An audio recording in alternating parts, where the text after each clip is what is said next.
Ça a été un moment difficile, là, dans le bureau du médecin, là, quand on t'annonce ça dans la même phrase, là, cancer, masse volumineuse, rein, dans la même phrase, c'est beaucoup.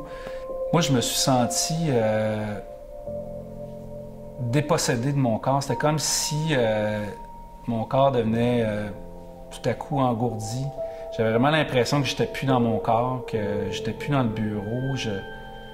Vraiment, il y a comme un voile qui s'installe devant ta vision. Là, tu as le cœur qui cogne dans ta poitrine. Dans ma tête, il n'y avait rien à faire. Tu sais, j'étais convaincu qu'il me restait quelques mois à vivre. Évidemment, après ça, tu te raisonnes là, quand tu te mets à discuter plus longuement avec le chirurgien, avec les spécialistes. Là, tu réalises que c'est une masse, on l'enlève, puis on peut très bien vivre avec un rein. Mais au départ, tu vois le pire, c'est sûr. Moi, je m'entraînais pour le marathon d'Ottawa quand j'ai appris que j'avais le cancer. Et j'ai été obligé d'arrêter mon programme d'entraînement. Et quand j'ai recommencé, j'avais l'impression de repartir du début. J'avais plus de souffle, j'avais mal aux jambes après 1 kilomètre, j'avais mal partout finalement. Donc ça a été dur, je dirais, les premiers jours, jusqu'à temps que le corps rattrape un peu le temps perdu, puis que je réalise finalement que j'étais presque redevenu au niveau que j'étais avant l'opération. Ma grande fierté d'ailleurs, ça a été de faire le Spartan Race le jour de ma fête. J'étais inscrit depuis déjà plusieurs mois avant de savoir que j'avais le cancer. Puis jusqu'à la veille, j'ai un peu hésité. Je me disais, peut-être que mon corps n'est pas rendu là. Puis j'avais des gens qui me disaient, voyons, là, relax, là, ça fait même pas 2 mois que tu été opéré, t'es pas obligé d'aller faire 15 km de course en montagne. Puis je l'ai fait, puis quand j'ai franchi le fil d'arrivée, là, pour moi, ça a été comme, OK, là, la page est tournée. Ça a été comme la fin du chapitre. Cancer, opération, convalescence. Cette journée-là, le 30 juin, j'avais 43 ans, puis pour moi, cet épisode-là était terminé. Je pouvais comme envisager que ma vie reprenait son cours normal. Puis ensuite est venu le marathon de Montréal. Ça, c'était comme c'était le sommet de l'Everest. Si j'arrivais à faire le marathon de Montréal, c'était clair que j'étais redevenu le Dominique d'avant l'opération.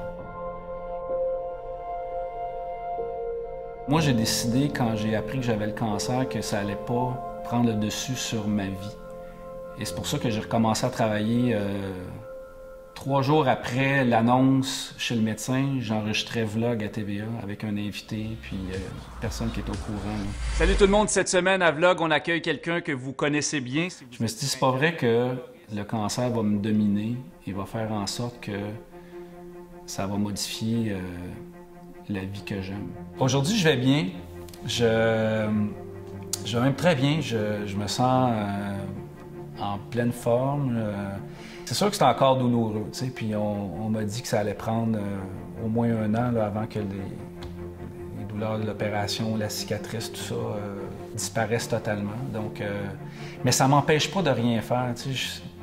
En bout de ligne, je me dis, quand ça fait mal, tout le monde a ses petits bobos. Moi, ça se trouve que c'est celui-là maintenant.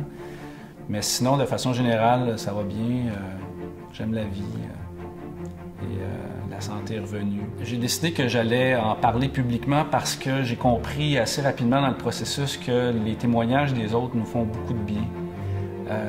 Moi, quand je l'ai appris et que je l'ai confié sur les médias sociaux, j'ai reçu des milliers de témoignages et de commentaires positifs de gens qui avaient vécu ça dans leur famille puis qui me racontaient que tout allait bien aller puis qu'on passait à travers ça. Donc, le bien que ça m'a fait à moi pendant cette période-là, j'ai décidé que j'allais aussi le faire partager aux autres une fois l'opération terminée. Donc, c'est pour ça que depuis le mois de mai, j'accepte les entrevues qu'on me demande sur le sujet parce que je sais qu'il y a des gens qui nous écoutent, qui sont angoissés, qui vivent ça actuellement puis qui ont besoin d'entendre du positif. Et je trouve que c'est la moindre des choses que de le faire.